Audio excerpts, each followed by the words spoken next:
Boa tarde para todos. Meu nome é Roberto Haddad. Queria dar as boas-vindas aí para todos vocês que vieram participar aqui dessa nossa apresentação sobre CBS, um pouco de reforma tributária, mas focado mais na CBS.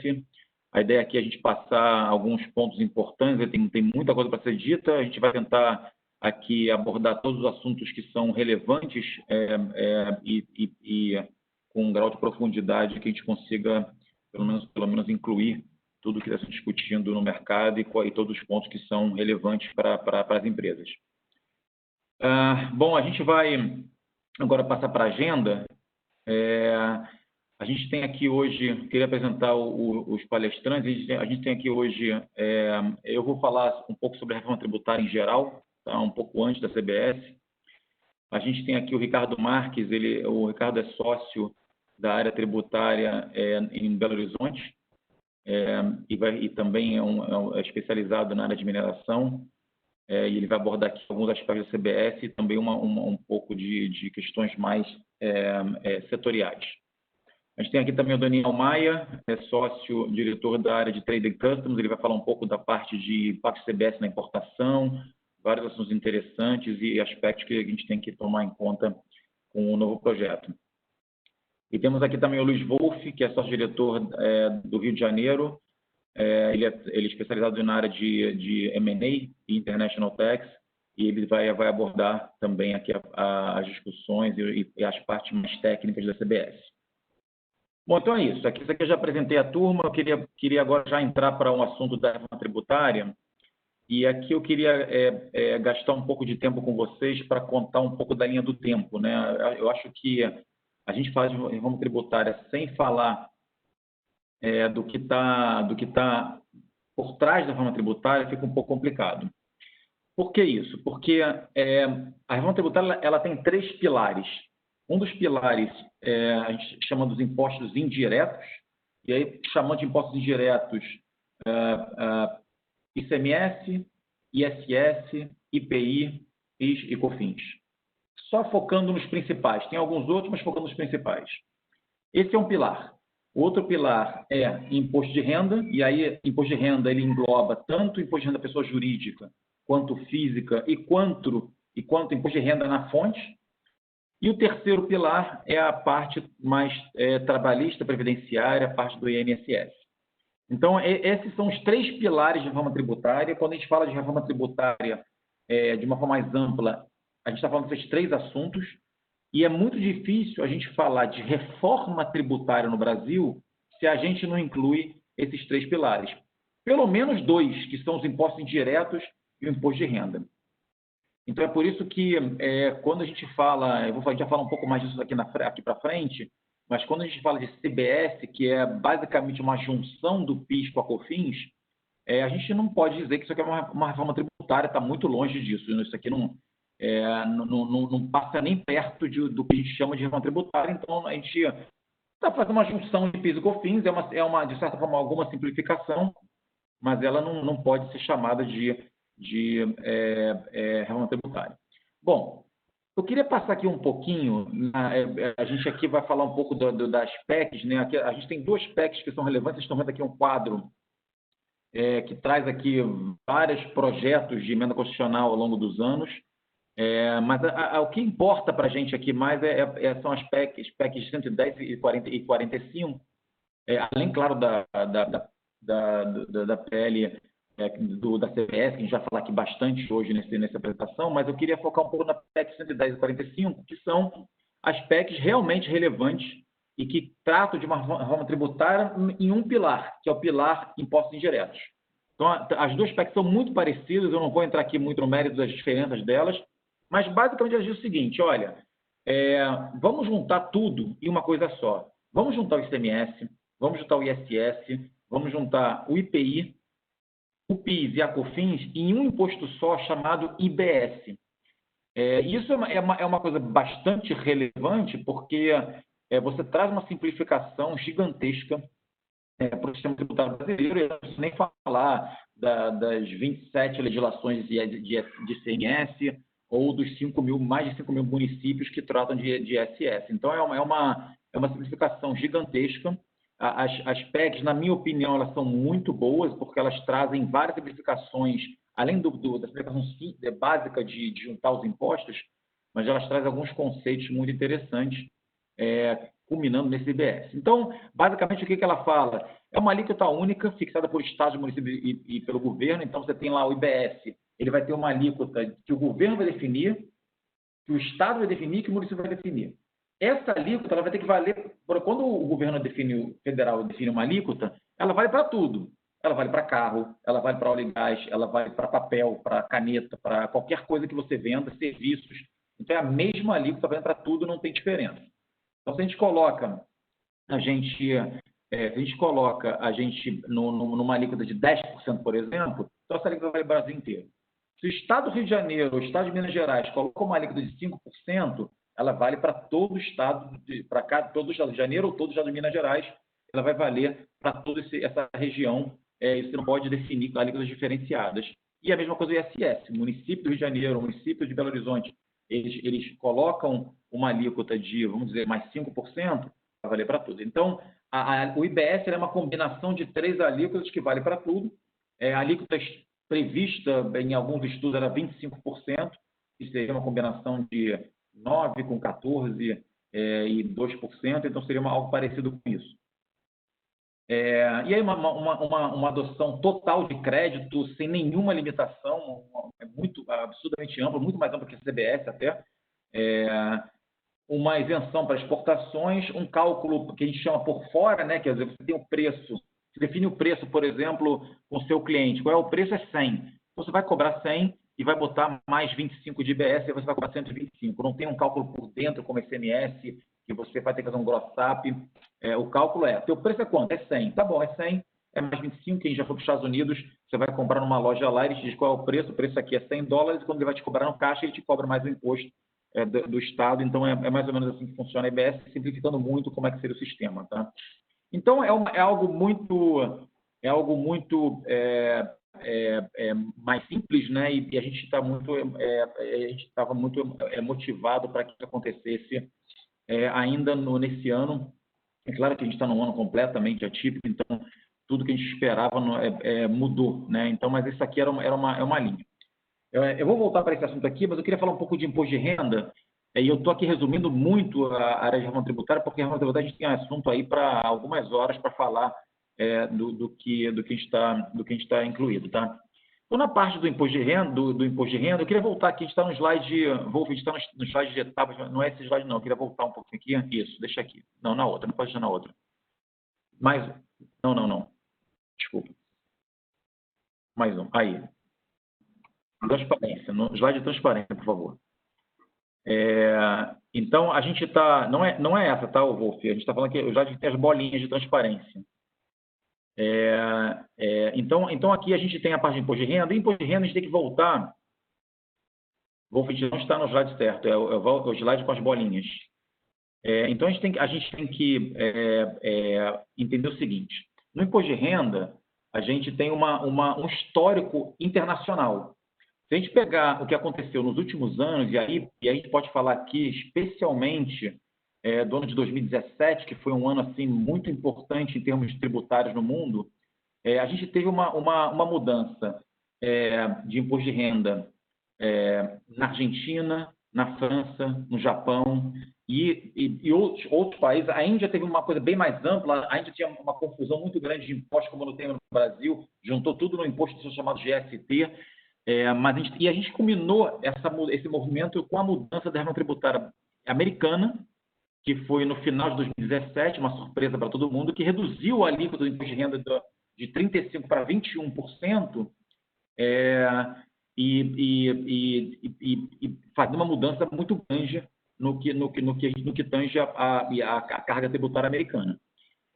Nos Estados Unidos, havia um princípio bem diferente do Brasil, que era o seguinte: o governo Trump ele fez um cálculo de quanto que haveria de desoneração tributária com essa redução dramática de alíquota de 35% para 21%. E é claro que essa reforma tributária americana não era só a redução da alíquota, ainda que era talvez 80% da relevância estava nessa redução de alíquota, mas ela tinha uma série de mudanças que seriam para o bem ou para o mal. Quer dizer, você tinha redução de alíquota, mas você tinha restrições para preços fiscais, por exemplo. Então, no líquido, do que você tinha de desoneração ou aumento de carga tributária, e tem muita coisa para falar da reforma americana, uma coisa muito interessante que eles fizeram lá, você tinha uma desoneração líquida de mais ou menos 750 bilhões de dólares nos Estados Unidos. E aí, essa desoneração, a ideia era, você faz uma desoneração de 750 bilhões e a economia, você vai ter uma robustez maior na economia, um crescimento da economia, a economia vai trazer de volta esse dinheiro para os cofres públicos com aumento de movimento econômico. E aí, bom, esse é o princípio de uma curva de Laffer e tudo mais, acho que não vale a pena entrar muito nisso, mas esse não é o princípio no Brasil. O princípio no Brasil a gente quer principalmente simplificar o sistema tributário, porque ele traz muito custo e muita incerteza para o investidor, então vamos simplificar. Mas o Brasil não pode, não quer arriscar o aumento de movimento de economia, não quer arriscar uma redução de arrecadação. Então, a ideia é que você faça que a gente tenha uma simplificação gigantesca no sistema, mas não uma redução na arrecadação. Isso é muito importante, porque a gente vai ver aqui na CBS, quando a gente vai falar de alíquota, que o governo fica tentando calibrar. Tá bom, eu vou simplificar, eu vou dar mais crédito, mas não posso perder a arrecadação, então eu tenho que ter aumento aqui de alíquota.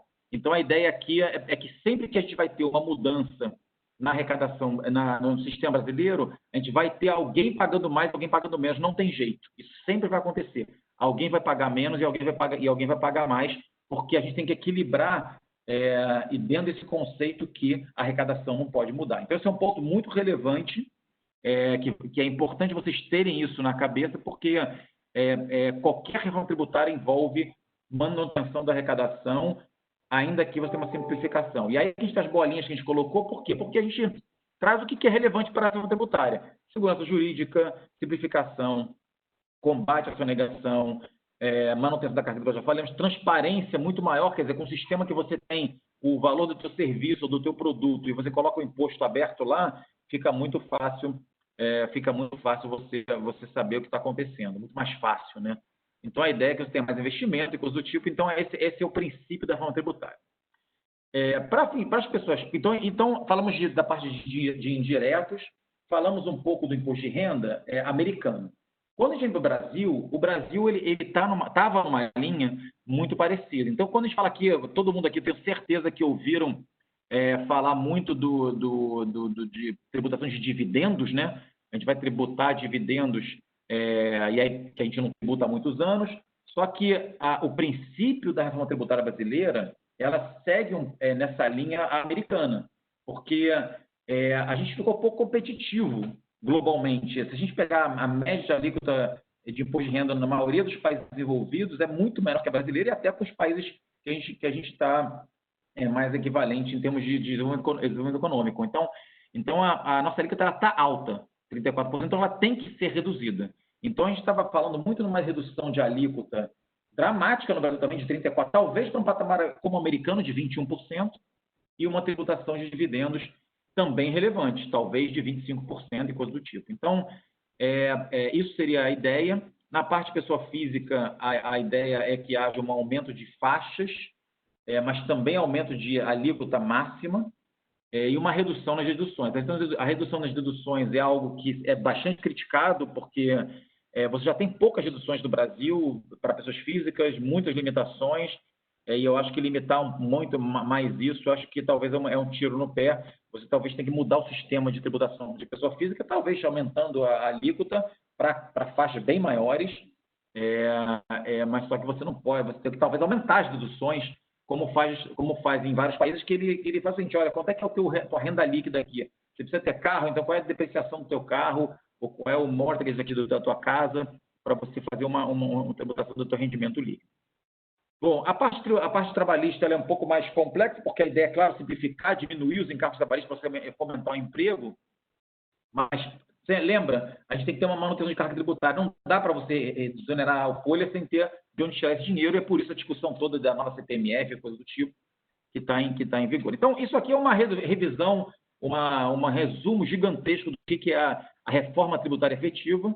O governo caminhou, a gente pode passar, se a gente puder passar para o próximo slide, a gente consegue aqui, mas para o próximo slide, o governo decidiu fazer uma coisa muito mais faseada, em etapas, né? Então, começou com o PIS e COFINS e CBS, a ideia é trazer o IPI para dentro dessa CBS também depois falar um pouco de imposto de renda, e aí esse imposto de renda não está no estilo que a gente tinha discutido, que é a redução da lei de imposto de pessoa jurídica, a redução de dividendos e a física num sistema completamente diferente, e a exoneração da folha de pagamento mais para frente. Aqui a gente não está nem falando de juntar ICMS, juntar ISS, porque são as discussões mais complexas um pouco na parte de governos e municípios. Então, isso aqui é o resumo. A gente está muito longe de uma reforma tributária, a gente está discutindo somente uma junção de PIS e COFINS, que é uma coisa que a gente não pode chamar de reforma tributária. E eu vou passar aqui para o próximo slide, que a gente começa falando um pouco mais agora da CBS e do processo aqui de tramitação e coisa do tipo. Eu não sei, o Wolf está tendo algum problema aqui com a transmissão. Esse novo normal, às vezes, dá alguns problemas, né, Roberto Haddad? Mas, no caso, eu consegui entrar agora, estou com áudio, vocês estão me ouvindo, né? Sim, a gente está te ouvindo, sim. Então, pode ir. Maravilha.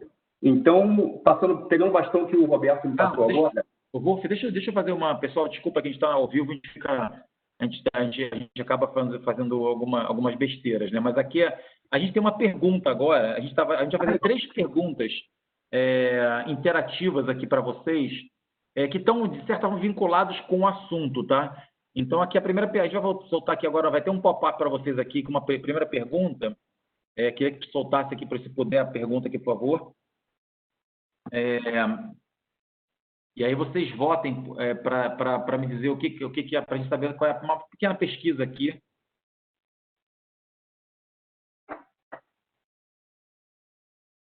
Já está aparecendo na tela aqui.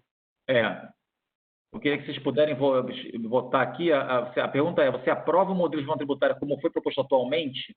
Quer dizer, atualmente é a CBS, atualmente não é a PEC 45 ou a PEC 110, ou mesmo uma coisa mais ampla, incluindo imposto de renda, ou incluindo a folha de pagamento. Então, a pergunta é se vocês acham que o modelo está bom, quer dizer, a gente tem que esperar um pouco, vai ser difícil passar tudo de uma vez só, vamos começar em fases. Essa que é a pergunta que a gente queria ouvir de vocês um pouquinho. E aí vamos ver como é que vai ser o resultado.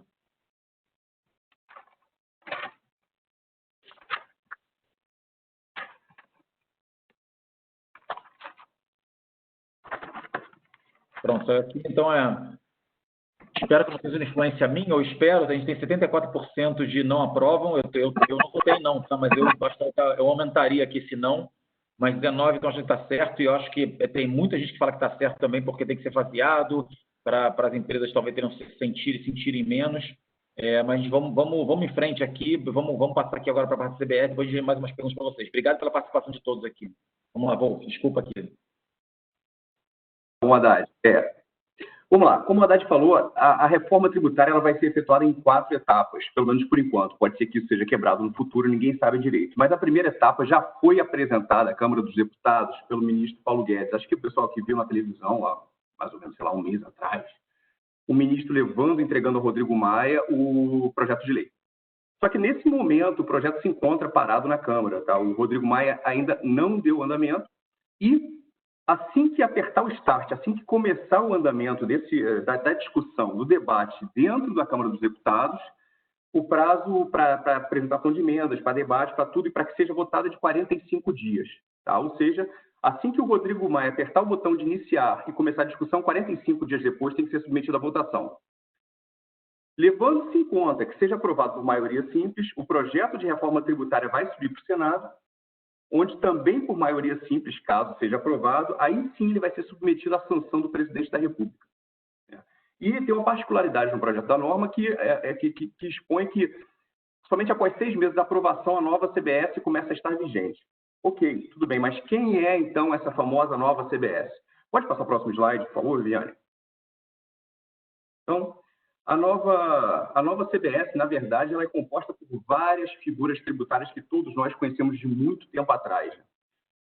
Tem uma figura clássica, que é o PIS, que foi criado em 1970, e o PIS sempre tem, a gente fala que tem uma irmã menor, que é a COFINS, que foi criada em 1991, e a ele se somaram 2 novos irmãos, que foram PIS Importação e COFINS Importação, ambos criados em 2004.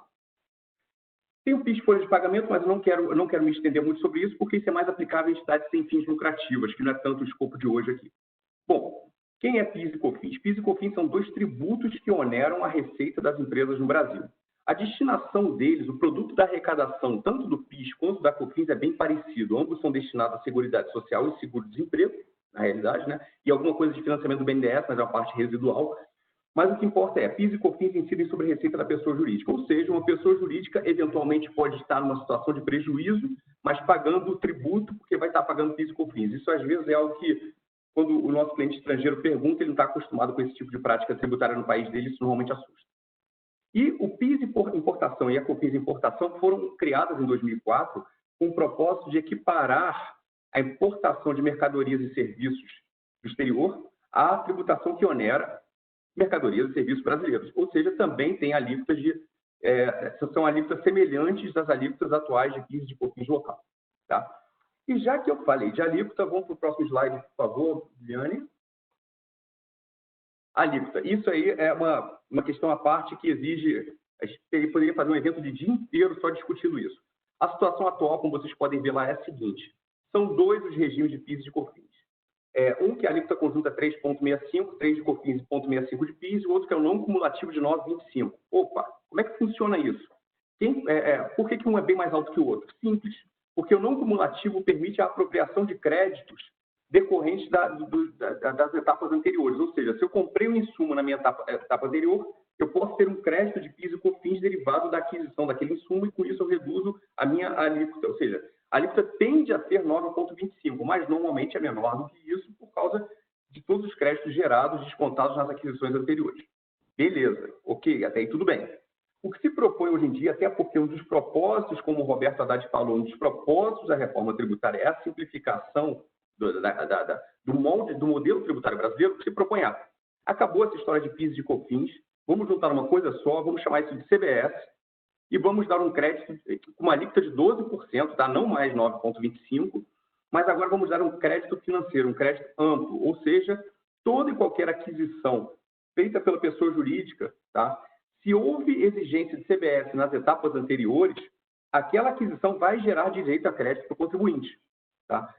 Isso é uma coisa que eu vou abordar um pouco mais à frente, mas a questão é, acabou 3,65, acabou 9,25, hoje em dia, de acordo com o projeto, tudo vai passar a ser 12%.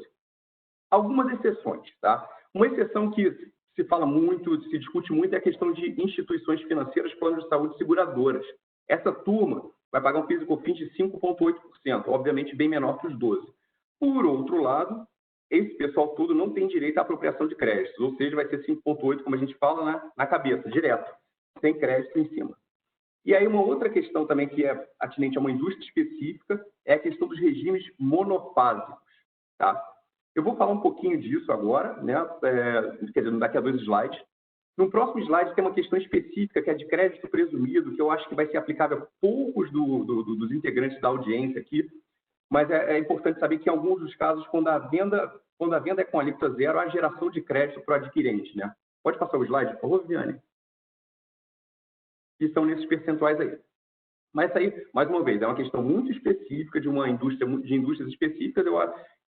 Como o propósito aqui é uma discussão mais geral sobre CBS, podemos passar por isso, podemos ir para o próximo, que é quando a gente fala da famosa do PIS e COFINS monofásico. Tá? Pode passar isso. O regime monofásico, ele significa mais ou menos o seguinte: o primeiro elo da cadeia, o fabricante, vai pagar todo o PIS e COFINS como se fosse uma substituição tributária dos próximos integrantes da cadeia. Tá? E, obviamente, a alíquota é mais alta. Muita gente hoje em dia paga PIS e COFINS assim, e muita gente vai deixar de pagar CBS assim, que é basicamente o pessoal que está em azul claro. Essas indústrias que estão em azul claro na nossa apresentação vão pagar CBS normal, como todo mundo paga, a 12%. Não vão ter mais essa questão de regime monofásico. Quem vai continuar na monofasia a indústria, são os produtores de derivados de petróleo e indústria de cigarros e cigarrilhas. Mas, mais uma vez, isso é exceção também, isso é uma regra... é uma regra diferente da regra normal de 12% com a apropriação das CBS, no plural, pagas em etapas anteriores. Podemos seguir, por favor. Luiz, só aproveitar a pausa aqui para dar um recado. Acho que quem tiver interesse em fazer perguntas, né, tem o chatzinho do lado aí, a gente vai tentar manter uma certa interatividade aqui, né? Evidentemente não dá para responder todas, mas a gente vai pescar algumas aqui, já responder ao vivo e depois a gente manda por e-mail as demais respostas, tá? Beleza. Imunidade e isenção, isso é um assunto que está saindo bastante na mídia, porque tem muita gente falando, por que os templos não pagam imposto e tudo? E eu vou falar para vocês uma coisa, não vai ser esse projeto de lei que está agora no Congresso que vai alterar isso. Por quê? Porque a imunidade de partidos políticos, de templos, de sindicatos, esse pessoal todo que está citado aí, essa imunidade tem matriz constitucional. Ou seja, para que se mude isso, pessoal, vai ter que passar uma emenda constitucional, vai ter que ter um quórum muito maior do que um mero projeto de lei, tá? Se um dia o governo quiser mudar isso, ok, mas que se apresente uma PEC voltada especificamente à extinção dessas imunidades que estão no canto esquerdo. Agora, no lado direito tem uma questão específica, que são os livros. A gente está vendo muito em mídia que seja atacado, que agora se pretende cobrar a CBS a 12% de livros, né?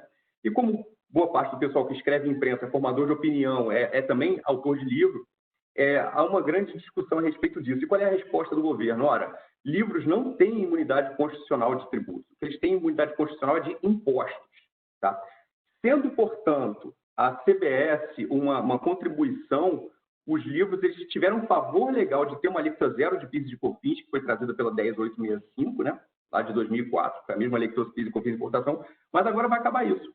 Vai acabar isso, vai ter a alíquota. Os livros, as editoras vão passar a pagar livros como todas as demais, vão passar a pagar a CBS como todas as demais pessoas jurídicas. A alíquota de 12% com apropriação de crédito. Beleza, vamos para o próximo slide, por favor. Isso aqui é um assunto que também está gerando muita discussão e um assunto que, assim, está na crista da onda hoje em dia. Desculpa até pela expressão meio antiguinha, mas acho que a maioria do pessoal aqui soube, pelo noticiário econômico, que o Mercado Livre, a partir do mês de junho, passou a ser a empresa mais valorizada da América Latina, deixando para trás até a Petrobras, por exemplo. Isso porque eles tiveram um crescimento avassalador agora durante a pandemia, né, em termos de receita, porque as pessoas passaram a ter a cultura de comprar online, assim como nós cada vez mais estamos nos acostumando ainda ao home office. Até aberto esse parênteses, eu aproveito para pedir desculpa pela questão técnica, que eu não estou aparecendo no vídeo, mas espero que pelo menos o áudio esteja funcionando bem para vocês. Mas, enfim, o novo normal tem algumas dores, quer dizer, tem muita gente perdendo, né? Muita gente está perdendo com isso, sei lá, digamos, loja de rua, por exemplo, mas o Mercado Livre está surfando essa onda de braçada, não só o Mercado Livre, como todas as outras provedoras, as plataformas digitais. E o que se propõe agora é que também seja cobrado CBS, seja cobrado PIS e COFINS, o novo PIS e COFINS, na verdade, seja cobrado CBS, de Mercado Livre, de OLX, dessas entidades todas, mas o curioso não somente delas. Muita gente costuma comprar aqueles sites chineses, tipo Alibaba ou no eBay, por exemplo, e agora mesmo quem está domiciliado no exterior, como essas empresas, que eu não sei se tem participação no Brasil, com CNPJ e tudo, terão que se inscrever no Cadastro Nacional de Pessoas Jurídicas Brasileiro para que possam pagar a CBS, tá? Isso vai ter uma discussão de direito internacional, não sei o quê, mas o que importa a norma tem 3 artigos delimitando isso. E plataformas digitais também vão ter que pagar agora a nova PIS e COFINS. Vamos passar para o próximo slide, por favor. Fato gerador. O fato gerador continua sendo quem sempre foi. Por quê? Porque a Constituição prevê no artigo 195 que o fato gerador das contribuições, é curioso, né? A Constituição não fala em PIS e COFINS, óbvio, porque é um nome que veio na lei. A Constituição fala das contribuições previdenciárias sobre receita bruta. E essa regra continua sendo mantida, essa é a regra matriz de incidência da CBS. Né? Mas agora, e há uma regra que foi prevista em lei que tanto PIS e COFINS, e assim como a CBS também, não será incidente sobre receita de exportação. Beleza. E aí, uma coisa que eu já falei, que vou falar de novo para vocês, a CBS vai onerar a importação de bens e serviços, como sempre tivemos desde a 1865, que instituiu o PIS e COFINS de importação. Beleza. O que tem de grande novidade agora, e que tem tudo a ver com o que é o propósito apresentado pelas autoridades fiscais, né? É reduzir o contencioso fiscal brasileiro. Eu posso falar para vocês, eu sou advogado, que o maior contencioso fiscal em aberto no Brasil hoje em dia se refere à base de cálculo do PIS e da COFINS, se isso inclui ou não inclui ICMS e ISS. Tá? Caso o governo tenha uma perda definitiva disso no STF, vai ser uma perda para lá de 30, 40 bilhões de reais para os cofres públicos. Então, e é um assunto que que é delicado e que os contribuintes têm boas razões para argumentar que ICMS e ISS têm que ser excluídos da base de cálculo do PIS e da COFINS. O que vem de novidade agora é a norma da CBS dispõe que a CBS é só sobre a receita bruta, o contribuinte pode excluir da base de cálculo que seja de ICMS e ISS. Então, quer dizer, pelo menos daqui para frente vai pacificar, não vai ter mais contencioso. É claro que quem já ingressou, quem está discutindo isso no judiciário, está com o seu direito adquirido em aberto, aguardando uma decisão final a respeito do assunto. E aí, novamente, importação de bens é o valor aduaneiro, né, o valor que consta da invoice, e importação de serviço é o valor do serviço. Vamos passar para o próximo slide, por favor.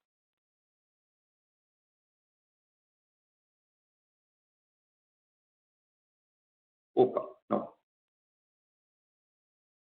Regra do crédito. Isso aqui é legal, porque eu falei para vocês que agora a regra é um crédito financeiro, ou seja, eu sou uma fábrica, eu estou dando uma saída no valor de 100, quando eu estiver apurando a minha CBS, eu vou ter uma CBS devida de 12, mas aí eu vou ver todas as CBS, no plural, pagas nas etapas anteriores, via as notas fiscais dos fornecedores, e a partir daí eu vou deduzir dos meus 12 de CBS a pagar. Tá?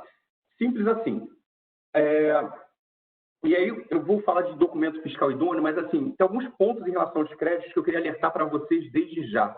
O primeiro é, entidades que acumularem créditos, especialmente entidades exportadoras que vão acumular créditos porque as saídas não são tributadas, tem que, o bom CFO, o bom controller, o bom gerente tributário vai correr para aproveitar logo esse crédito de CBS. Por quê? Por dois motivos específicos. O primeiro é, esse crédito não tem correção pela taxa Selic, ou seja, o crédito ele não está protegido contra a corrosão inflacionária, é valor histórico. Então, corre para aproveitar, senão você está perdendo dinheiro, CFO. E outra coisa, o direito à apropriação desses créditos se extingue a partir de 5 anos contados do fato gerador. Então, quer dizer, quem tiver crédito, quem tiver saldo credor elevado de CBS, corre para aproveitar. Mas respeitando o prazo de final do trimestre. Ou seja, fechou o trimestre, se você tem crédito de CBS, corre para aproveitar. E aí, por fim, a Receita Federal ela faz uma exigência via obrigação, ela exige mais uma obrigação acessória do contribuinte, que a CBS passível de desconto de crédito tenha sido corretamente destacada no documento fiscal, né, e que seja condicionada a um documento fiscal idôneo, obviamente que alguma coisa emitida pelo seu fornecedor. E aí, só uma reflexão que eu queria compartilhar com vocês aqui assim, para mim, até um pouco excessivo que a norma preveja isso, porque a Receita Federal Brasileira ela é super bem aparelhada do ponto de vista tecnológico. Então, é o tipo da coisa que se o contribuinte não tiver com uma boa guarda dessa documentação, ele fica super sujeito à documentação se ele quiser, sei lá, imputar um crédito que não existe ou num valor maior, alguma coisa assim, porque a Receita Federal Brasileira ela é super bem aparelhada, ela sabe exatamente quem vendeu para quem, quanto veio de CBS acoplado naquela nota fiscal. E aí, voltando ao assunto que eu falei, as instituições financeiras pagam o CBS não a 12, pagam a 5,8, mas é proibido que elas tomem crédito. Então, volta a gíria 5,8 na cabeça. E aí, como eu falei que a Receita Federal Brasileira é super bem aparelhada, que tem inúmeras declarações que o contribuinte transmite, abrindo totalmente a vida fiscal e contábil da empresa, esse assunto vai ser coberto agora pelo Ricardo, que pode falar disso com mais profundidade do que eu. Eu queria aqui falar algumas coisas. Uma, a gente vai ter uma pergunta interativa agora. Obrigado, Wolf, aí, pela tua participação, a gente ver que você continua aqui com a gente. A gente vai ter uma pergunta agora mais interativa dentro do que o Wolf falou agora. Queria pedir para a Viviane colocar aqui para vocês. Então, com a ajuda de 12% para a CBS, haverá aumento da carga tributária. E aí é uma pergunta para cada um que está aqui na sua indústria, né, se vai ter ou não vai ter. Como eu falei no início, enquanto vocês vão votando aí, que eu vou falando, né, é uma premissa inegável que alguém vai pagar mais e alguém vai pagar menos, porque não tem como você manter a arrecadação tributária reduzindo a tributação de alguns, porque o crédito ele fica mais amplo, né, e sem aumentar de outros. Então, alguns vão ter mais, a gente sabe algumas, o Wolf passou por algumas aqui que vão ter mais, outras vão ter menos, mas a gente queria fazer uma pesquisa aqui do nosso público aqui atual, que cada um aqui tem. Então, 51% tem sim, vai ter aumento de alíquota, é muito relevante isso, né? 29% ainda não foi avaliado, 11% não. Então, esse é o resultado aqui, 51% sim, não 11%, e ainda não avalia 30%, mais ou menos. Obrigado pelas respostas, pessoal. Só um detalhe aqui, a gente está falando de contribuição, quando falou previdenciária social, nas condições sociais. Além disso, tem muita gente já colocando que vão haver, sim, muitos... Do jeito que ela... Quer dizer, a norma ela foi escrita de uma forma muito não sei, pareceu despreparada, assim, tem muitos vácuos na legislação e tem muita gente questionando aí. A própria tributação da contribuição social, da forma como está escrita, ela não poderia ser tributada, não poderia ser dentro do ordenamento tributário brasileiro, não funciona a forma como está escrita para tributar. Então, a própria tributação da receita ou da contribuição, da receita da contribuição, já seriam questionados já na largada. Então, tem muita discussão que pode vir se não for mudado. E aí, nas perguntas aqui, a gente tem várias perguntas aqui já. Obrigado pelas perguntas, pessoal. A gente tem perguntas de crédito presumido, a gente vai falar um pouco disso daqui a pouco. Monofásico também, também a gente vai falar um pouco daqui a pouco também, isso continua. Quer dizer, teoricamente, a outra pergunta era sobre noventena, quer dizer, teoricamente ela é de 6 meses, né? Ela vale a partir de 6 meses. Agora, tem uma quantidade enorme de emendas à emenda, que está, quer dizer, muito se diz que ela está caminhando para um desfiguramento, né? Então ela já veio um pouco, bastante desfigurada, na minha opinião, e está sendo tão desfigurada agora que, e aí antecipando uma coisa que eu ia falar no final, tem bastante gente que acredita que isso aqui nem isso passa, porque veio tão mal feito e com tantas emendas que não vai... e isso aqui não é reforma tributária, a gente já falou isso no início, isso pode acontecer até disso aqui cair. A gente nem está discutindo a noventena, mas isso aqui é só especulação, mas eu queria passar um pouco só para o que a gente já tem as perguntas aqui, eu queria passar um pouco para o que a gente vai falar isso daqui a pouco, tá? Então, eu vou deixar agora, Ricardo, é contigo. Obrigado, Haddad. Boa tarde a todos. A gente vai dar continuidade aqui uns comentários sobre as principais regras aí que o projeto de lei trouxe sobre a CBS. Eu acho que um ponto importante aí são as regras relacionadas às obrigações acessórias, né? Eu acho o projeto de lei teve esse cuidado de trazer algumas regras, tanto em relação a documento fiscal quanto a FD contribuições. Antes até de falar dessas regras, né, acho que é importante a gente ter uma visão assim, um pouco até mais ampla. O Haddad e o Wolf já comentaram bem o projeto de lei, o governo já se posicionou de forma bem clara, né, que os 2 objetivos super importantes desse projeto, né, estão relacionados à simplificação e ganho de transparência. E nesse contexto, né, para operacionalizar esses objetivos, acho que principalmente o documento fiscal ganhou uma importância ainda maior dentro desse processo, né? Então, o Wolf também falou dos créditos, né, dos créditos financeiros, né, da ampliação da base de crédito, e o que o projeto de lei traz, né? Ele traz a possibilidade de tomada de crédito sobre as operações anteriores, né, tributadas, né, e faz referência expressa ao documento fiscal, ou seja, o crédito que vai ser possível de ser apropriado vai ser aquele tributo, a CBS, que vai estar destacada no documento fiscal de aquisição do bem ou do serviço, né?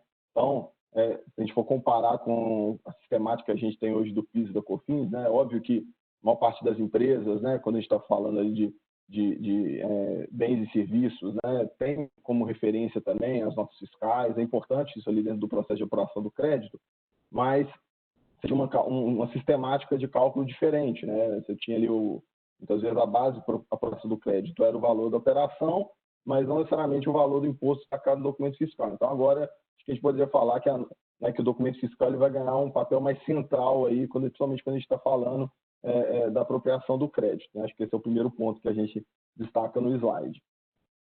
Um segundo ponto, né? E aí aliás, antes da gente prosseguir, que é importante também a uma discussão que o PL pode trazer, né, a redação do dispositivo que que faz a referência ao crédito, né, os artigos 9 e 10º do projeto de lei. Eles deixam muito claro ali que, né, o fundamento do crédito é o documento fiscal idôneo, né? Então, fazendo a referência aqui para a discussão que a gente já conhece lá do CMS, o conceito de que é documento fiscal idôneo, né, isso pode trazer algum tipo de discussão ali, né, sobre qual documento. O projeto de lei traz uma definição mais objetiva, né, que seria o documento fiscal idôneo, seria aquele emitido de acordo com a legislação tributária vigente, né, tenta já dar um direcionamento para esse ponto, mas a gente está lembrando das discussões, igual eu comentei, do CMS, fica um ponto de atenção, né. Uma outra questão importante que o projeto de lei também endereça é em relação a possíveis transações, né, para as quais não são emitidas notas fiscais, né? A legislação atual não exige essa emissão. Como o crédito ele tem que estar fundamentado na nota fiscal, poderia ser um problema, né, para o aproveitamento do crédito. Então, o próprio projeto de lei traz, artigo 19, a previsão de que a Receita Federal vai poder, né, disciplinar a emissão de novos documentos fiscais que deverão suportar essas transações que, né, hoje não exige emissão de um documento fiscal e que poderiam gerar crédito, e sem o documento o contribuinte poderia ficar acobertado para a tomada desse crédito. É o caso, por exemplo, dos aluguéis, né? Hoje, o PiscoFins já admite a tomada de crédito sobre despesas de aluguel, isso é feito com base nos registros contábeis, muitas vezes, não existe omissão de uma nota fiscal propriamente dita, para o caso da CBS, né, a ideia é de que o fisco regule como vai ser formalizado o crédito nessas situações, né? É tão importante essa questão dos documentos que acho que eu até gostaria de destacar. O projeto de lei ele traz também, óbvio, igual a Haddad comentou, né, a gente não sabe exatamente, provavelmente isso vai ser muito modificado no Congresso durante a tramitação, mas o projeto de lei ele traz, né, na versão que foi enviada para a Câmara, ele traz ali nos artigos 83 e 84 previsões expressas sobre multas relacionadas ao descumprimento ou pela emissão ou uso inadequado, né, de documentos fiscais. Então, tem multas previstas para situações em que houve informação sobre a CBS, né, a maior, a menor ou falta de informação. Isso já também acho que reforça essa preocupação, esse papel central que as notas fiscais, os documentos vão ter dentro dos procedimentos de apuração de crédito da CBS, da forma que está proposta. Ainda sobre obrigações acessórias, né, o projeto mantém a FD Contribuições como a principal obrigação acessória, a principal declaração relacionada a esse novo tributo, mas, obviamente, né, estabelece que a Receita Federal deverá também regular aí as alterações no layout, na estrutura do arquivo que vão ser necessárias para adequar, né, a FD Contribuições à sistemática de cálculo da CBS. Acho que sobre obrigações acessórias é isso, a gente pode passar para frente, Guilherme. Acho que um outro ponto importante aqui, a gente acabou já comentando ao longo da apresentação alguns desses pontos, né? Mas uma mudança tão significativa, né, na sistemática de cálculo, na verdade, a substituição, né, de tributos importantes como PiscoFins por um novo tributo, óbvio que gera muita discussão também sobre como que vai ser feita essa transição entre os regimes. O projeto de lei traz algumas regras, endereça alguns pontos, né? Então, acho que, primeiro, já foi bastante comentado, né? A previsão inicial é de que ele entre em vigor 6 meses após a aprovação, né, da lei, no final, a sanção a aprovação na Câmara, no Senado, e a sanção pelo Executivo, né? Aí pode até se discutir, né? Acho que vale um comentário aqui sobre se esse prazo é razoável ou não, independente das questões legais e constitucionais envolvidas. É certo que 6 meses, né, não parece ser um tempo muito grande, né? Tanto do ponto de vista de ajuste de processos e sistemas, né? Vão ser mudanças importantes, a área fiscal das empresas vai ter que passar, seja do ponto de vista de negócio. Como é uma mudança, a Haddad comentou muito bem, né? Os setores vão ser impactados de forma diferente, muitos setores vão ter aumento de alíquota, ainda que outros possam ter alguma redução. As empresas necessariamente vão ter que fazer uma avaliação dos negócios, reavaliar o modelo de negócio para poder tomar algumas decisões, né? Isso vai impactar relações comerciais com clientes, fornecedores, decisões de investimento. Então, 6 meses parece ser um tempo bastante desafiador para tudo isso, mas é o que está no projeto, né? Acho que as empresas, pensando até nisso, já deveriam sim já se antecipar. A gente tem visto alguns clientes, né, algumas empresas que a gente conversa já fazendo uma avaliação mais profunda sobre isso, mas a gente sabe também que tem muita gente que ainda está guardando uma definição, até em função dessa incerteza sobre a tramitação. né? Falando das regras de transição que estão expressas no projeto de lei, a gente tem, né, um dispositivo que trata, isso está a partir do artigo 120 do projeto de lei. É um artigo que trata expressamente da possibilidade de tomada de crédito das devoluções, né? Então, aquelas operações de venda que foram feitas antes do início da vigência da CBS, né? Se ocorrer devolução de algum bem, essa devolução vai dar direito ao crédito da CBS. A operação foi tributada, assumindo como premissa que ela tenha sido tributada, a devolução vai dar direito ao crédito, mas aí o projeto deixa bem claro que o crédito vai ser calculado com base na alíquota anterior do PIS e da COFINS, né? 9,25 e não a 12. Uma outra regra de transição que está prevista, essa é muito importante, está relacionada à utilização dos saldos de créditos acumulados, né? Aquelas empresas que, quando da migração para o novo regime tiver saldos acumulados de PIS e COFINS, vão poder utilizar esses créditos, mas o projeto de lei define que esses créditos não vão ser abatidos da CBS, eles não vão entrar ali dentro da temática de apuração normal de crédito e débito da CBS, eles vão ser utilizados como créditos que vão poder ser compensados, né? Eu acho que pela leitura mais adequada aí, a gente dá para entender que vai ser o quê? Vai ser necessário uma declaração de compensação para utilizar esses créditos com os valores a recolher de CBS.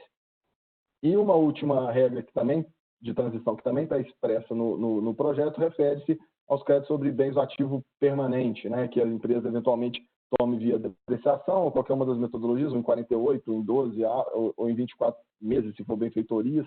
Então, também está prevista a manutenção desses créditos, mas também aqui os créditos eles vão ser compensados, esses sim, batidos da CBS, mas de acordo com as regras da legislação anterior, seja em relação à metodologia de cálculo do crédito ou da alíquota aplicada, né, 9,25. Óbvio que existem várias outras situações que vão gerar uma série de debates relacionados a regras de transição, por exemplo, né, receitas diferidas, né, quem tributa a variação cambial no regime caixa, contratos de concessão, você tem situações em que você tem diferimento tanto da receita quanto dos créditos, isso não foi endereçado nesse projeto e a gente acha que é algo que vai gerar ainda muita discussão. Pode passar, Viviane. Para finalizar essa primeira parte da apresentação, até passar para o Maia, só recapitular alguns pontos de discussão aqui, pessoal. Bem rapidamente, acho que a gente já comentou boa parte desses assuntos, né? A questão do PL não ter sido distribuído, o Wolf e o Haddad comentaram, a gente tem que aguardar para começar a contar o prazo de 45 dias para a Câmara aprovar. Prazo de transição eu acabei de comentar, né? Acho que cabe sim agora, durante a tramitação do projeto no Congresso, uma reavaliação, né, das empresas em relação à adequação, razoabilidade desse prazo. Plataformas digitais, acho que é uma novidade muito grande, né? O Wolf também comentou. O setor, né, ainda precisa ter oportunidade de se manifestar sobre essas regras e contribuir, né, com esse novo tributo, ou a forma de cálculo do novo tributo. Exclusão do IPI do CMS-ST, bem rapidamente, né, o projeto de lei define claramente a não inclusão do ICMS, ISS e CBS na base de cálculo, que é um avanço, pensando em termos de transparência e para endereçar essas discussões judiciais que a gente tem mais recentemente, mas não fala do IPI do CMS-ST. A gente sabe que esses dois tributos, pela natureza deles, eles não compõem a receita, mas talvez seria algo de bom tom de já deixar isso expresso e evitar novos litígios no futuro. Crédito subtangível, esse eu acho que é um ponto bem importante também. Nos dispositivos que tratam de crédito do CBS, tem uma referência muito forte ali à aquisição de bens e serviços, não falam nada de direitos intangíveis, adquisição de direitos de intangíveis, como aquisição de direitos de uso, softwares. Então, isso pode gerar alguma discussão, não está expresso, mas aqui nesse caso, perguntas e respostas que foi editado pela Receita Federal, trazendo alguns esclarecimentos sobre a CBS, tem uma pergunta que claramente, né, esclarece, né, vamos dizer assim, claramente esclarece que vai ser admitido dentro dessa ideia de crédito financeiro, né, que será possível a tomada de crédito sobre aquisição de intangíveis, óbvio, desde que essa operação seja tributada. Aí cabe aqui também a discussão do documento, né? A gente já comentou isso, a Receita ainda vai regulamentar. Prazo prescricional é só um ponto de alerta, está expresso que os créditos PIS/COFINS agora de CBS eles vão poder ser utilizados só até 5 anos, né? Ausência do prazo para ressarcimento, acho que eu vou deixar para comentar isso um pouquinho mais na frente, acho que isso afeta bem o setor de mineração.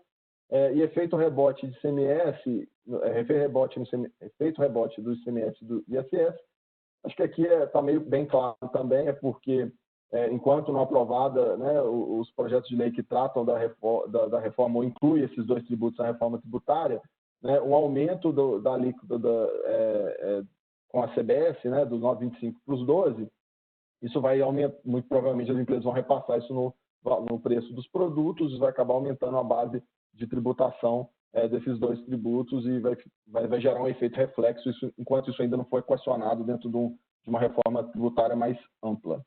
Eu acho que são os pontos de discussão, a gente vai ter espaço para debater um pouco no final também.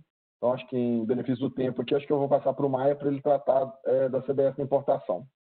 Peraí, Ricardo, só um minutinho, a gente vai fazer a pergunta agora de interativa, mais uma. Desculpa. Então, a pergunta é se você entende que o período de transição proposto, 6 meses, é adequado. A gente já falou até aqui se vai manter os 6 meses, não vai manter os 6 meses. A gente queria ter um sentimento das empresas, é claro, né? Tem sistemas que tem que mudar, tem muita mudança que tem que ser feita. E a pergunta aqui é se vocês acham que, às vezes até a operação, né? Se vocês acham que está adequado ou não. E a resposta é sim ou não. Vamos ver daqui a pouquinho como é que vai ser a resposta aqui.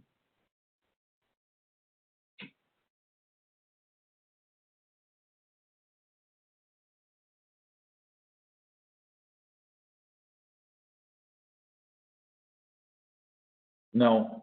Esperado, quase 80% praticamente, disseram que não é suficiente 6 meses. Então, é o tamanho do desafio aqui. Você vê, a gente está juntando aqui PIS e COFINS, um tempo aqui que está sendo considerado não relevante, não suficiente para as empresas que estão aqui participando. E a gente tem aqui empresas bem relevantes aqui. Eu posso dizer para vocês que a gente está com um público muito bom e super qualificado. Então, eu acho que essa pesquisa aqui ganha relevância bastante com isso. Obrigado pela resposta, pessoal. Daniel, sua vez aqui. Obrigado, Ricardo. Obrigado, Haddad. E até nessa resposta, né, nada se faz no SAP em 6 meses, né? Então vai ser um desafio muito grande realmente aqui, tá? Pessoal, boa tarde a todos. Eu dei uma olhada aqui na lista de participantes, muitos amigos aqui no evento, né? Bacana reencontrá-los aqui de forma virtual. Bom, como vocês puderam perceber na apresentação do Ricardo, do Haddad, do Wolf, tem uma série de características das contribuições precursoras que foram mantidas com a primeira fase da reforma tributária, né, com a CBS, com a proposta da CBS, né? E além dessas características das contribuições precursoras, existe também uma série de pontos polêmicos e na esfera aduaneira não é diferente, tá? Então, tem muita coisa que já existe para fim de PIS, COFINS e importação, porém tem uma série de polêmicas, principalmente voltadas a regimes aduaneiros especiais, que eu vou abordar nessa breve apresentação aqui, tá? Eu tenho 2 slides apenas. O primeiro é sobre aspectos gerais da CBS na importação e na exportação, como alíquota, base de cálculo, contribuinte, fato gerador, etc. E aí, no slide seguinte, eu vou partir para os regimes aduaneiros especiais, passando pelos pontos polêmicos de cada um deles, tá? Pessoal, logo de cara, lá no artigo 1º do projeto de lei 3887, né, já está claro ali, né, que a CBS incidirá tanto sobre operações de mercado interno, como também sobre operações de importação, tá? Com relação às exportações, vai ser mantida a não incidência de CBS, assim como já é feito hoje com relação a PIS/COFINS, tá? E também será mantido o direito a créditos tributários vinculados à CBS. Tá? Então, aqui não muda nada quanto ao que nós já temos hoje com relação a PIS e COFINS. No entanto, quando a gente fala de exportação de serviços, né, há também a previsão de não incidência de CBS, porém, não há qualquer condição para essa não incidência. Se fizermos um comparativo com o que nós temos hoje com relação a PIS e COFINS, a não incidência de PIS e COFINS na exportação de serviços está condicionada ao ingresso de divisas decorrentes dessa exportação, né? Com relação à CBS, simplesmente fala que não incide em exportações de serviços, ponto final. Não há qualquer condição a resultado do serviço ou ingresso de divisas, né? Vale lembrar, né, que é possível sim você ter exportação de serviços, ainda que não haja o ingresso de divisas no país, né? Como, por exemplo, exportação de serviços com pagamentos em moeda nacional, tá ok? Então, é um ponto bem interessante aqui, né? Quanto à Zona Franca de Manaus e áreas de livre comércio, não tem nenhuma novidade. As operações continuarão isentas quando realizadas entre uma empresa que está localizada fora da Zona Franca de Manaus e uma empresa localizada dentro da Zona Franca de Manaus. Falando rapidamente aqui das importações de mercadorias, né? Como informei anteriormente, a CBS incide sobre importações de bens e serviços provenientes do exterior. A alíquota que vai ser aplicada aqui nas importações é a alíquota flat, né, 12%. Tá? Então, a mesma da CBS incidente sobre receita, a mesma alíquota vai ser aplicada nas importações. E aqui é interessante a gente refletir, né? Se a gente pegar hoje a maioria dos produtos que nós temos aqui no Brasil, é tributada com 11,75% de alíquota combinada de PIS e COFINS. Boa parte, né, tem o adicional de COFINS, né, então sobe a alíquota aqui para 12,75%, né, lembrando que esse adicional, esse 1% a mais, ele não é recuperável, é considerado como custo, não é aplicado o princípio da não cumulatividade nesse adicional, né? Então, quando tem aquela discussão, né, haverá ou não incremento da carga tributária com a CBS, com relação às importações, é até mais fácil concluir, já que a maioria dos produtos tem tributação ao redor de 11,75, subiria para 12, né? Mas tem muito produto também tributado acima de 11,75, e tem muitos produtos também que tem 1% a mais, que é o adicional de COFINS, tá? E a boa notícia aqui, né, que com a CBS a gente não vai ter mais essa parcela, né, esse 1%, que hoje é chamado de adicional de COFINS, que é considerado como custo. Então, vai ser aplicado o princípio da não cumulatividade nos 12% e ponto final, tá? O fato gerador da CBS nas importações de mercadoria ocorre na data de registro da declaração de importação e, evidentemente, o recolhimento vai ser através de débito automático, aquela conta corrente, né, exclusiva para débito de tributos vinculadas lá no Siscomex e futuramente no Portal Único de Comércio Exterior, né? Então, também não muda nada com relação ao que hoje é praticado com relação a PIS e COFINS de importação, né? Registrou a DI, automaticamente já tem um débito automático, automaticamente com débito automático é redundante, né? Imediatamente ter o débito automático da CBS no momento da DI de despacho para consumo. Com relação à base de cálculo, incidirá exclusivamente sobre o valor aduaneiro. Isso até nos faz lembrar, né, quando foi criada, através da Lei 10.865, PIS, COFINS e importação, que tinha aquela fórmula maluca, né, que para calcular PIS, COFINS você precisava do ICMS, para calcular ICMS você precisava de PIS, COFINS, parecia que você estava no looping, né? Então, isso não existe mais desde 2013. Então, hoje, PIS, COFINS e importação já é calculado exclusivamente sobre o valor aduaneiro, e isso vai ser mantido com relação à CBS. No entanto, a gente não pode esquecer, né, que com a CBS vai ter impacto também no ICMS que você vai recolher na importação, tá? Porque a CBS será parte integrante da base de cálculo do ICMS na importação. A base do ICMS é o valor aduaneiro, mais imposto de importação, IPI, contribuições sociais, então que substituiria PIS e COFINS pela CBS, mais o próprio ICMS, mais despesas aduaneiras, né? E aí no conceito de despesa varia de estado para estado aqui no país. Então, se você tem uma alíquota maior ou menor do que você atualmente pratica com PIS e COFINS, isso vai ter impacto direto no ICMS também que você vai recolher nas importações, a partir do momento que for publicada a lei ordinária e passado o período aqui da noventena, tá? Ainda com relação à importação de bens, tá, pessoal? Os contribuintes da CBS serão os próprios importadores, aquele que registra a declaração de importação. Vale lembrar que no caso de importações indiretas, conta e ordem, encomenda, haverá solidariedade de recolhimento, né, da trade company ou empresa comercial importadora com o adquirente, se for conta e ordem, ou com o encomendante, se for uma importação por encomenda, tá? E na hipótese de aquisição de um bem que está lá entrepostado, né, no recinto alfandegado, o famoso regime de entreposto aduaneiro, quem recolhe a CBS é o adquirente da mercadoria entrepostada, tá? Então, é o mesmo conceito aplicado a todos os tributos federais aduaneiros, tá? Falando um pouquinho de importação de serviços, né? Na importação de serviços também a alíquota é a alíquota flat de 12%. O fato gerador da CBS na importação de serviço ocorre na data do pagamento, do crédito, da entrega, do emprego ou da remessa da contraprestação pelo serviço, né? O contribuinte é o tomador ou adquirente desse serviço que está sendo importado, assim como hoje já é feito com relação a PIS e COFINS de importação, e a base de cálculo, né, o projeto de lei, né, a redação deixa claro que será o valor pago, creditado, entregue, empregado ou remetido como contraprestação pelo serviço antes da retenção dos tributos, ok? Só um detalhe com relação à importação de serviços, né? Quando ele fala de serviço de forma geral, né, então não tem uma relação de serviços que estariam sujeitos à incidência de CBS, mas ele inclui também nesse conceito os bens intangíveis, tá? Então é super importante fazer essa análise aí, porque pode aumentar realmente o impacto da CBS para quem opera com esse tipo de bens, Tá? No próximo slide, se puderem passar por gentileza, já está aqui, eu vou comentar dos grandes pontos polêmicos que nós temos aqui, né? Como eu falei, são basicamente voltados a regimes aduaneiros especiais ou regimes tributários, né, que são esses que estão aí na tela, né, para vocês. Começando aqui com drawback, recoff e também repetro, tá? Olha que interessante, pessoal. O projeto de lei 3887 sugere uma alteração no artigo 12 da lei 11.945, tá? Vale lembrar que drawback e recoff são regimes aduaneiros especiais, considerados como incentivo à exportação, que permite tanto a importação ou compra do mercado interno de insumos com suspensão de tributos para você industrializar e exportar o produto final. Exportou o produto final, você comprova o regime, a suspensão se torna isenção, tá?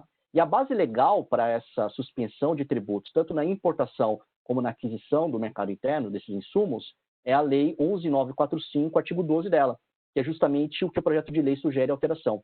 A redação original diz que tanto a aquisição no mercado interno ou a importação de insumos para emprego, né, em processo industrial de um produto a ser exportado é realizada, né, ou são realizadas, que é aquisição e importação, né, com suspensão do imposto de importação, IPI, PIS e COFINS.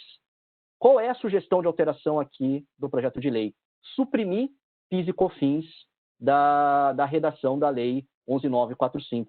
Então, se você pegar o artigo 12, né, com essa nova redação, ficaria apenas prevista a suspensão do imposto de importação e do IPI nas importações feitas por drawback ou recoff, tá? No entanto, como vocês podem ver aí na tela, o projeto de lei traz o artigo 81, que diz o seguinte: a suspensão do pagamento do II ou do IPI vinculado à importação e decorrência de aplicação de regimes aduaneiros especiais também implica a suspensão da CBS.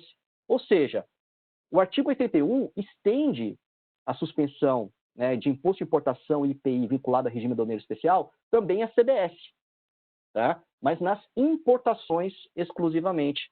Lembra, drawback prevê também aquisição no mercado interno, recoff prevê também aquisição no mercado interno de insumos, tá? Então, se a legislação for publicada com essa redação, as compras no mercado interno de insumos sob drawback ou sob recoff terão tributação de CBS, tá? Porque o artigo 81 só prevê a suspensão na hipótese de importação vinculada a regime aduaneiro, não prevê a suspensão na hipótese de aquisição no mercado interno, tá? Complicado, né? Com relação ao drawback e isenção, a situação é até um pouco mais complexa, tá? Por quê? No caso do drawback e isenção, o projeto de lei também sugere uma alteração na Lei 12.350, daqui a pouco eu falo do repetro, tá? Na Lei 12.350, no artigo 31 dela, que é a base legal para isenção ou alíquota zero de tributos federais nas importações ou aquisição no mercado interno realizadas sob drawback e isenção, tá? E aí a alteração é a mesma, né? Suprimir PIS e COFINS da base legal para não incidência de tributos em drawback e isenção, tá? Então a previsão aqui, né, para a nova redação da Lei 12.350, é isenção ou alíquota zero apenas de imposto de importação e IPI nas importações via drawback e isenção. E aí é interessante, gente, que o projeto de lei não prevê a extensão, né, desses benefícios à CBS. Ele não sugere a inclusão da CBS como um tributo isento ou com alíquota zero nas operações com drawback e isenção, tá?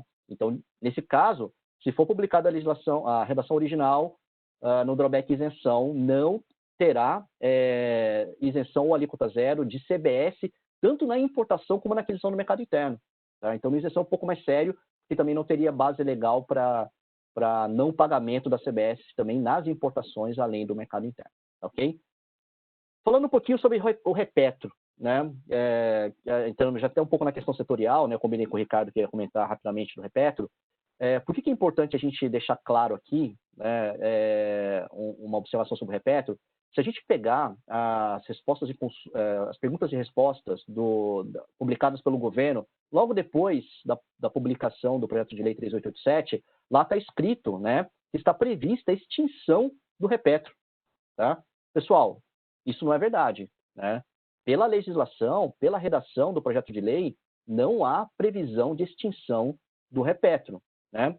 No entanto, o que há é a sugestão de alteração na Lei 13.586, que é a lei do repetro SPED, né? Lembrando que as empresas estão migrando do repetro tradicional para o repetro SPED, também suprimindo PIS e COFINS, excluindo PIS e COFINS de tributos que seriam beneficiados no regime, né? Que teriam suspensão no regime, tá? Aí, aqui a gente precisa refletir um pouquinho por quê, né? Se a gente pegar a lei 13.586, ela define o repetro como um regime tributário e não um regime aduaneiro, né? Um regime tributário para atividade de exploração, de desenvolvimento e de produção de petróleo e gás natural e de outros hidrocarbonetos fluidos, tá? Essa é a definição que a lei 13.586, que é a base legal do repetro, traz, tá?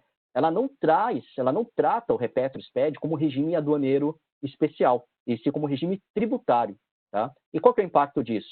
Se a gente voltar lá no artigo 81, que é a base do drawback, que está aí na tela, vocês vão perceber que a extensão da suspensão de IPI para a CBS só se aplica no caso de regime aduaneiro, e não no caso de regime tributário, tá? Agora, é interessante, né? Se a gente pegar tanto o regulamento aduaneiro como também a instrução normativa 1781 de 2017, que normatiza o repetro SPED, vinculado à própria lei 13.586, ele já fala que o repetro é um regime tributário e aduaneiro, tá? Então, ele traz uma expressão que não está prevista na base legal, na lei do repetro. Então, é polêmico isso, né? Porque se o repetro SPED for um regime aduaneiro, teria suspensão de CBS. Se for um simples regime tributário, não tem suspensão de CBS nas operações cursadas por ele, né? Lembrando que o repetro tem drawback dentro dele, tem admissão temporária dentro dele, né? Além da exportação fixa, tá? Falando rapidamente agora, pessoal, dos demais regimes, né? Agora eu vou falar de regimes que são clássicos aqui, como regimes não aduaneiros, né? São regimes tributários, como, por exemplo, no caso do REID, tá? O REID é o regime especial de incentivo para o desenvolvimento de infraestrutura, tá? E no caso do REID, ele vai sair de cena, se esse projeto de lei for aprovado, tá? Porque tem a previsão de revogação de toda a base legal do REID, tá? Ele diz lá no artigo 130, né, que ficam revogados o capítulo 1 e capítulo 2 da lei 11.488, que é a base legal para o REID. Como o REID é um benefício totalmente voltado para PIS/COFINS, então, com a CBS, o REID sai de cena, ele deixa de existir no nosso ordenamento jurídico, tá? As empresas que já estão no REID, já têm a certificação, têm aquele direito de utilizar o regime por 5 anos, o projeto de lei também deixa claro, no próprio artigo 130, né, que a apropriação do crédito referente ao REID ficará sujeita às correlatas legislações de PIS e COFINS anteriores à entrada em vigor desta lei, né, a lei que está prevista no projeto de lei 3887. Tá? Então, pelo menos tem essa garantia aqui de você poder apropriar créditos dentro do REID de PIS e COFINS, ainda que PIS e COFINS deixe de existir depois da CBS. Então, o REID, de fato, sairia de cena. Tá? Outros regimes, como reporto, né? Aqui também o projeto de lei sugere uma alteração na lei 11.033, e aí ele tira também PIS e COFINS, né, como tributos beneficiados dentro do reporto, e não inclui a CBS. Como não é regime aduaneiro especial, a gente não consegue estender, né, o benefício atrelado a imposto de importação IPI à CBS, tá? Isso aqui é só um regime tributário, né? O reporto é um regime tributário de incentivo à modernização e aquisição da estrutura portuária. Então, o reporto ele continua existindo, contrário do que está previsto lá na perguntas e respostas da Receita Federal, porém, sem benefícios atrelados à CBS, benefícios totalmente voltados a IPI. REPES também, pessoal, mesma coisa, né? O REPES é o regime especial de tributação para a plataforma de exportação de serviços e tecnologia de informação, também, né, foi suprimido o benefício ali de PIS e COFINS, e o benefício ele passa a ser apenas no caso do IPI, tá? Uma sugestão, né, de alteração na lei 11.196 de 2005, que é a lei do REPES.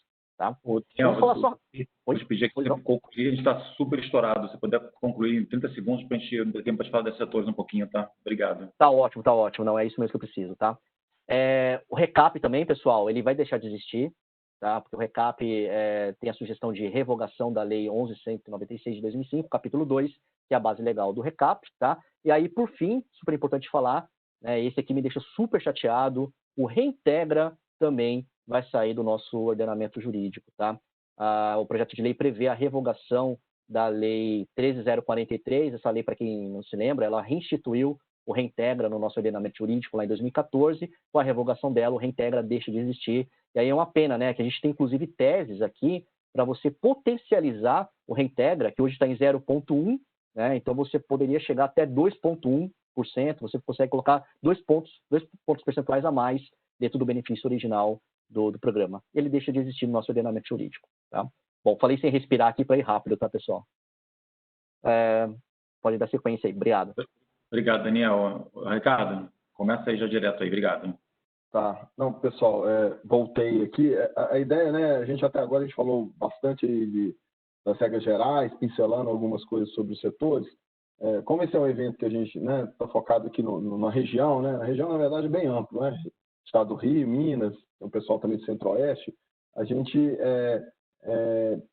separou alguns pontos aqui para reflexão, pensando nos setores que são relevantes, né, nesses estados.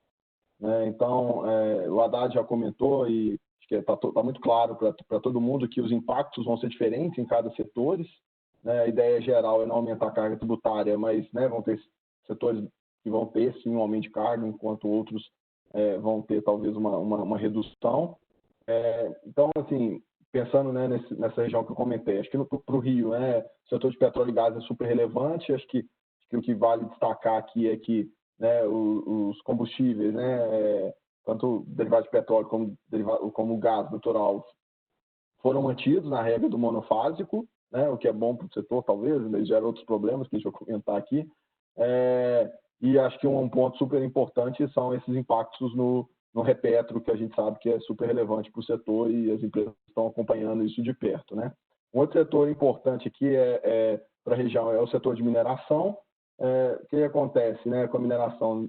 Por ser uma atividade eminentemente exportadora, ou parte relevante das empresas exportadoras, as discussões de PIS/COFINS que a gente viu nesse setor nos últimos anos, elas estavam muito concentradas ali nos critérios de cálculo do crédito e na forma de realização dos créditos acumulados, porque as saídas eram desoneradas e os créditos aproveitados acabavam se acumulando. Então, em relação a isso, em relação ao primeiro ponto, critério, na medida em que se adota ali o conceito de crédito financeiro e o foco todas aquelas aquisições que foram tributadas na etapa anterior dariam direito a crédito, a exportação é uma operação desonerada, mas tem uma previsão expressa para manter o crédito, diferente de outras situações. No caso de exportação, as empresas vão poder manter o crédito da CBS. Então, acho que, de uma forma geral, quando você tem ali uma simplificação dos critérios de crédito, isso pode gerar até um ponto positivo para o setor. Então, algumas discussões que existem, elas, mesmo depois ali da decisão do STJ, dos conceitos de essencialidade e relevância, ainda existem algumas dúvidas sobre alguns dispêndios, se geram ou não crédito. Com a CBS, acho que haveria uma simplificação, como eu comentei, e essas discussões elas vão acabar deixando de existir. E, por outro lado, acho que talvez a gente vai ter até uma situação que vai ampliar ali a possibilidade de crédito para o setor. Alguns serviços, gastos administrativos, desde que eles tenham sido tributados, eles vão poder entrar na base de crédito, coisa que hoje não acontece. Em relação à forma de realização do crédito, aí é o ponto principal, a gente comentou lá naqueles pontos polêmicos, manteve-se a possibilidade, hoje o setor consegue fazer os pedidos de ressarcimento, na CBS não vai ser diferente, os créditos acumulados trimestralmente vão poder ser, vai ser possível pedir esse ressarcimento, mas o que a gente espera, e acho que é uma discussão boa para ter aí agora na discussão, no andamento do projeto do Congresso, é a definição de um prazo. O governo já analisou que espera que vai ganhar celeridade esses processos de avaliação, porque o procedimento de aprovação do crédito vai se simplificar. O governo espera que menos empresas vão ter saldo credor, então isso vai dar uma folga ali também para avaliar os processos mais rápidos, os pedidos de ressarcimento, mas o ideal é que tivesse um prazo e isso daria uma segurança maior para o setor. Teve até uma pergunta em relação a isso, um ponto para a gente tomar cuidado em relação ao óleo diesel. O óleo diesel é um insumo relevante para o setor, e como os derivados de petróleo foram mantidos ali na tributação monofásica, na aquisição das distribuidoras, essa operação vai vir sem CBS, não vai ter a CBS destacada. Então, no entendimento mais direto, aplicando a regra do jeito que está no projeto de lei, a conclusão seria que não seria possível o aproveitamento do crédito sobre esse insumo que é relevante para o setor. Então, acho que isso aí é um tema que precisa, né, o setor precisa se mobilizar, não é só o setor de mineração, outros setores também vão ser muito impactados, né, óbvio, mas do jeito que está, gera essa dúvida, gera essa discussão e precisa ser realmente melhor discutido na conversão em lei. Um outro setor importante aqui é o setor do agronegócio, né, para a nossa região. Acho que o setor do agronegócio, falando aqui bem rapidamente, é um setor que vai ter impactos relevantes. Por quê? Porque o setor do agronegócio, quando a gente pensava na legislação do PIS/COFINS, já era um setor que tinha bastante exceções, né? Bastante regras de exceção na tributação. Você tinha ali crédito presumido, você tem tributações por alíquotas diferenciadas, né? O projeto de lei da CBS, ele trouxe também, ele respeitou algumas dessas situações e manteve algumas exceções, vamos dizer assim, essa regra geral de débito e crédito, alíquota de 12%, né, para o setor do agronegócio. Você tem lá o regime monofásico para o óleo, para o álcool e para o biodiesel, você tem o crédito presumido na aquisição dos produtos in natura, você tem a isenção dos produtos da cesta básica, né, que alcança ali o setor do agronegócio. Então, existem várias exceções para esse setor. Precisa ser melhor avaliado esses impactos, dependendo do tipo de produto, né? Quando você pensa em agronegócio, é algo bem amplo, mas algumas coisas já vêm na mente. Essa questão do óleo diesel, né? Da impossibilidade de tomada de crédito do óleo diesel, é um ponto que preocupa também o agronegócio. O crédito presumido para os produtos in natura, hoje ele foi definido no projeto de lei a 1,8%, né, 15% da alíquota da CBS, né, se você considerar a legislação em vigor hoje para o PIS/COFINS, né, quando se pensa em crédito presumido no agronegócio, a gente tem crédito presumido em valores mais relevantes, né, então, na medida que você leva isso tudo para 1,5%, né, você pode ter oneração adicional para algumas cadeias, né, então o setor está atento a isso e com certeza vai discutir. E um outro ponto também importante é o seguinte, né, para o produtor rural ou para aquelas empresas que comercializam ou produzem, né, produzem e comercializam itens da cesta básica, por exemplo, que são isentos, né, como a saída é isenta, o PL estabelece que o crédito relacionado às aquisições de insumos, né, de bens e serviços aplicados na produção de bens isentos não é admitido. Então, não seria possível essa empresa que comercializa bens isentos manter o crédito, ou se for um produto rural, ele também não vai ter o crédito. E como o projeto visa eliminar uma série de benefícios e efetivamente elimina, muitos dos insumos ali do setor do agronegócio, por exemplo, os fertilizantes, né, que antes tinham benefícios fiscais, agora eles vão ser tributados a 12%, isso vai acabar aumentando o custo em muitas situações para as entidades ou para os agentes aí do setor. Então, existe uma série de discussões que são importantes, que a gente imagina que agora, durante a discussão no Congresso, esses pontos todos vão aparecer e vão ser bastante debatidos. Acho que eu encerro por aqui, né? A economia dessa região, que a gente está comentando, que é bastante diversificada, tem vários outros setores relevantes. A gente separou esses 3 para comentar, mas acho que eu vou passar, é importante passar para a Haddad aí, né, Haddad? Acho que tem algumas perguntas ou abrir espaço também para questionamento. Vamos aproveitar esses minutos que restam aqui. Obrigado. Ricardo, super obrigado, tá? Você ressalvou aqui um pedaço daqui do nosso tempo, a gente queria deixar um pouquinho de tempo para as perguntas. Obrigado. A gente tem aqui, bom, talvez aqui um resumo. Você quer passar, depois de combinar algumas perguntas aqui, responder rapidinho elas? A gente está com... Claro. Mas acho que dá para passar por algumas delas, né? Não, é um prazer. Tem uma pergunta se o crédito vai deixar de ser um crédito financeiro. Não, agora ele vai passar a ser um crédito financeiro, porque agora vai ser semelhante ao CMS, o crédito na nota anterior, na nota de aquisição, que vai te gerar o crédito para fins de CBS. Antes, o crédito anterior de PIS e COFINS era bem diverso disso, acho que era subtrativo indireto o nome, agora vai ser financeiro. E aí, teve um participante que perguntou de qual crédito que a empresa do Simples Nacional dará, se vai ser 12% ou percentual do Simples. No artigo 18 do projeto de lei fala que vai ser o tanto de CBS que foi paga na etapa anterior.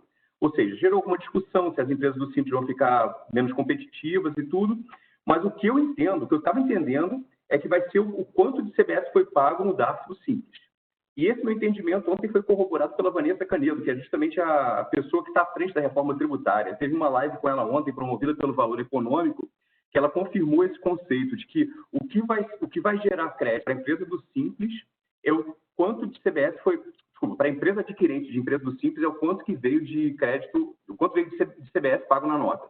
Ou seja, não vai ser 12, vai ser o percentual de Simples Nacional. E aproveitando aqui, mais uma pergunta que o Frederico, tem uma pessoa perguntando para a gente, o Frederico, no caso, se tem alguma chance da vigência e eficácia da CBS se iniciarem ainda em 2020. Honestamente, cara, opinião pessoal minha, mas acho que vai ser corroborada pelos meus colegas aqui de mesa, é muito difícil que a gente vislumbre a CBS vigindo ainda no ano de 2020. Por um motivo simples, o projeto foi entregue, já tem um bom tempo, não sei, chutaria 1 mês, 2 meses, mas ainda nem começou a tramitar na Câmara, ainda tem sido pedida urgência constitucional. E, mais uma vez, começou a tramitar na Câmara, são 45 dias para que tenha emenda, tenha debate, tenha discussão, aí vai subir para o Senado, mas aí o presidente do Senado vai abrir para mais 45 dias, aí submete a sanção. Quer dizer, se a gente parar para pensar do jeito que está, se for liberado semana que vem pelo Rodrigo Maia, mesmo assim fica muito difícil de começar a vigência da CBS em 2020, considerando que vai ser aprovada em nas 2 casas e a sanção pelo presidente da República. Então, opinião pessoal minha, muito difícil que aconteça ainda em 2020 a vigência da CBS. É isso. Ainda que seja publicada a lei, né, Luiz? Ainda tem os 6 meses da noventena, né? Então... a pergunta dele era se vai ter 6 meses ou se vai observar os 3 meses da noventena. 3 meses, mesmo que seja 3 meses de noventena, é muito difícil que 1º de janeiro de 2021 esteja todo mundo equipado já pagando CBS. Exato. Tá. Tem mais alguma, Wolf, para você responder, não? Não, assim, tem uma de combustível monofásico que já foi sanada pelo Ricardo Marques, agora há pouco. O Ricardo vai responder essa última, já apareceu uma última aqui. Apareceu agora. Tá. Tem uma das perguntas aqui em relação a até um tema que eu comentei, né, que está como uma das disposições das regras de transição, né, relacionada aos créditos acumulados de PIS e COFINS ali na data de início da vigência da CBS, né? Qual que é o entendimento nosso ali, né? Tá claro que os créditos acumulados eles vão poder ser compensados e ser compensados com a CBS, né? Tem uma pequena distinção ali que o artigo traz, né? Fala que não poderão ser deduzidos, né? Mas acho que é mais uma questão de operacionalização. Os créditos eles não entrariam ali no conta corrente, né, no débito e crédito da CBS, mas eles poderiam ser utilizados exclusivamente para quitar os valores devidos a título de CBS. Acho que a expectativa do governo é que, até considerando que vai ter um aumento da alíquota e vai ter uma redução, né, das desonerações, né, então a expectativa é de que, dessa forma, sejam apurados débitos de CBS suficientes para realizar esses créditos. Óbvio que vai depender da realidade de cada contribuinte. A gente sabe que tem muitas empresas com valores muito relevantes de crédito acumulados, mas, assim, dentro do que está sendo projetado, né, sistemicamente em relação à CBS, faz sentido, né, imaginar que esses créditos eles vão poder ser realizados compensando, né, ainda que tenha que se entregar uma declaração de compensação, igual eu comentei antes, com os débitos de CBS que vão ser devidos a partir da vigência da lei. Acho que é isso. Não sei se respondeu claramente ali, mas fica à disposição depois aí para a gente debater esse assunto também. Tá. Obrigado, Ricardo. Bom, pessoal, espero que vocês tenham gostado. A gente está aqui faltando 2 minutos para terminar o horário. A gente está aqui muito consciente do tempo de todo mundo. Está todo mundo com essa loucura de home office, alguma parte em escritório, mas está uma correria muito grande aí no mercado. Então, se a gente tiver alguma resposta que a gente não fez ainda, vamos tentar mandar aqui por e-mail, então a gente contata aqui as pessoas especificamente. Estão focando perguntas novas aqui. Eu não vou conseguir, falta 1 minuto, a gente quer muito terminar até as 15h30, peço desculpas aqui, tá? Até estão rindo aqui nas mensagens, mas o que eu queria dizer é o seguinte, essa na minha opinião, esse movimento agora, a CBS já está há muito tempo, a MP que já estava há muito tempo sendo discutida, virou esse projeto de lei, veio com muitas limitações, aumentou a burocracia, quer dizer, até o que não precisava de documento fiscal agora precisa, quando a gente está precisando caminhar para a simplificação e reduzir os documentos fiscais. Então, a gente tem, em vários países do mundo, a prova é um extrato bancário, coisa do tipo. Então, acho que a gente regrediu muito nessa dependência muito do documento fiscal. eu acho que para mim é um aumento de burocracia. Eu acho que a gente tem que buscar simplificação. Questões de isenção, imunidade, a ideia é acabar com tudo isso, a ideia sempre é manter a arrecadação, simplificar e acabar com os benefícios setoriais. Alguns vão continuar porque talvez sejam muito estratégicos, alguma parte do monofásico continua, Zona Franca de Manaus, algumas coisas continuam, mas, no geral, a ideia é que seja simplificado. Então, ou seja, eliminado a maioria dos benefícios. O Daniel passou por vários deles aqui, estava até chorando aqui em alguns que ele queria que mantivesse, né? Mas então é isso, pessoal. Obrigado pela participação de todos. Eu fiquei muito feliz aqui com o nosso público, é super qualificado. Está vendo aqui a lista? Obrigado mesmo. Espero que vocês tenham gostado. Espero que tenha estado à altura aí da qualidade do público. E se vocês precisarem, aqui estão os nossos contatos. Tira uma foto aqui do QR Code e a gente está à disposição de vocês, tá? Obrigado. Bom final de semana para todos. Valeu, pessoal. Até mais.